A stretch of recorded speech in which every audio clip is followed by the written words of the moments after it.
Okay, this is analyzing conditional statements. We have to first identify what a conditional statement is. And all a conditional statement is a logical statement that has two parts, a hypothesis and a conclusion. And it follows a specific form. But hypothesis and conclusion is the main parts of a conditional statement. The if-then part is a statement that you guys are going to see a lot when it comes to theorems and postulates throughout the course. So the if part is the part that follows. That's going to be your hypothesis part. So it's going to be the first part of the conditional statement. What follows the if is going to be the then part of the statement. And the main thing is with this, all conditional statements, you don't worry about truth until later on, but for now, if then. So here's an example. It says rewrite the conditional statement in if-then form. The car runs when there is gas in the tank. The thing you have to ask yourself is, what comes first? So what is the hypothesis? And what I'm looking at, what I'm thinking, is that, okay, well, there has to be gas first in order for you to conclude that the car runs. So that has to be the hypothesis here. And the conclusion is the car runs. So if there is gas in the tank, then the car will run. So after the if, that part is the hypothesis. After the then is what you can conclude from that hypothesis. So we call that the conclusion. Okay? So what about the next one?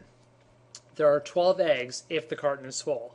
Again, the nice thing is we have the if the carton is full part here. That's our hypothesis. So we can ask, if the carton is full, we make the hypothesis if the carton is full, then they're going to be conclusion of 12 eggs. So, again, if the carton is full, then there are 12 eggs. So we can state this in an if-then statement, in a conditional statement. If the carton is full, then there are 12 eggs. Now, parts of conditional statements. We have to first define what negation means, because that's going to be part of conditional statements. Negation kind of sounds like negative, and basically what it is a statement that is the opposite of the original statement. Okay, so the thing that I tell people, because what you're going to be doing is you're going to be writing conditional statements in certain forms. The three forms that you're going to be writing is 1, converse, 2, inverse, and 3, the contrapositive. Now, what I'm going to do is I have if H, then C, which is what all conditional statements follow. If hypothesis, then conclusion. All the converse does is it interchanges the hypothesis and conclusion of the conditional statement. So what it would become is if C, then H.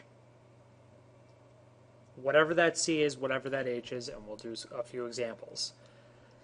Now the inverse, this involves the negation, the negative, or the opposite of the original statement. In an inverse, you negate or make the negative or opposite of both the hypothesis and the conclusion of the conditional statement. So again, if this is our conditional statement up here, this is our original conditional. Now it's going to be if not H, then not C. So the conditional statement stays the same, except for now we have the negative of it.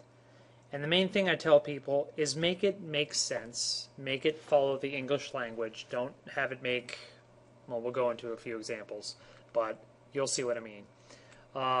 Now, contrapositive.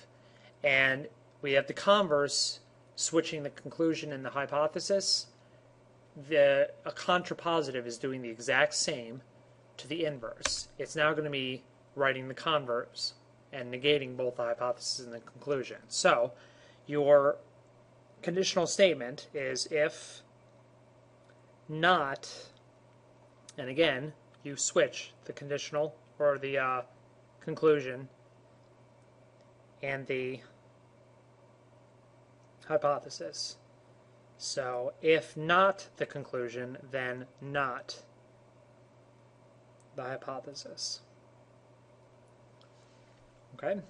So these three things, and to be honest with you, it's a lot easier to see when you actually do an example. So here's your example. It says write the if-then form, the converse, the inverse, and the contrapositive of the conditional statement. Soccer players are athletes. So the first thing we have to do is we have to establish what the conditional statement is. So you have to establish that if you are a soccer player, then you are an athlete. Okay, so this guy here is your hypothesis. This guy here is going to be your conclusion. Now, we're asked to do the converse, which is this guy. And from the previous slide, all you do in the converse is you switch the hypothesis and the conclusion. That's it. You don't have to make any other English language altercations or anything like that. Just switch it. So here you can say, if you are an athlete, then you are a soccer player. So again, you are an athlete is your conclusion. Then you are a soccer player. That's your hypothesis. All they did was switch places. Okay, so now we just did the converse. The inverse, again, it follows the negation, so we have to do the inverse. So if the original statement says if you are a soccer player, what's the opposite? Well, you don't play soccer. So if you are not a soccer player, so do not say, and this is where the English language hopefully comes into play, but do not say if not a soccer player, then not an athlete. Because if you say that, that doesn't sound like it makes any sense. So you want to make sure that it flows like a sentence form. So revert back to your English classes, but you are not a soccer player. That's your hypothesis negated. You are not an athlete. That's your conclusion negated. Okay? Last but not least, you have the contrapositive. All you're doing, again, is switching the hypothesis and the conclusion in the inverse. So, if you are not an athlete, so that conclusion part in the inverse is switched. So, here's your conclusion. Then you are not a soccer player. Here is your hypothesis. And that's it. Now, when you have something, a conditional statement, there is something that's based off of it called a biconditional statement. We talked a little bit about bi when we talked about bisecting, and bi means two. So in this case, what it is a statement that contains the phrase if and only if. The reason is because it can be used when both a conditional statement and its converse are true. They both must be true. So two things are true. That's where the bi part of the biconditional statement comes into play. So here's your following. Write the conditional and converse for the following definition.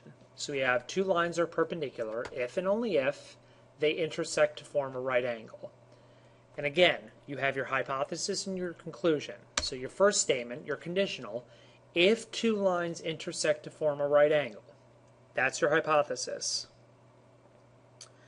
Then they are perpendicular. That's your conclusion. We say this is true. We'll go into a little more depth why this is true, but that's going to be at a little later date. The next thing is you have to see if the actual converse is true. The converse, remember, switches where the hypothesis and the conclusion positions are.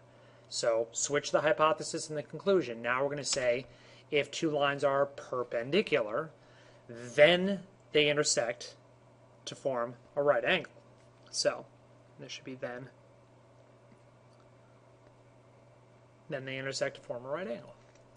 Those are both true. So again, we have the conclusion,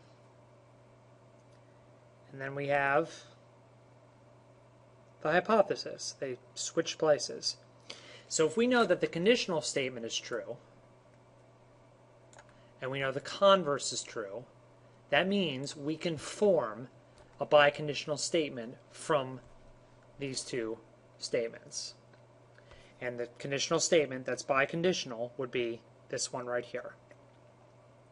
So if you figure out that a conditional and a converse are true, automatically you can conclude that a biconditional statement can be made. And a biconditional statement, again, we are going to be running into when we talk about theorems and postulates in more depth. But for now, all you have to do is just kind of understand the sentence structure.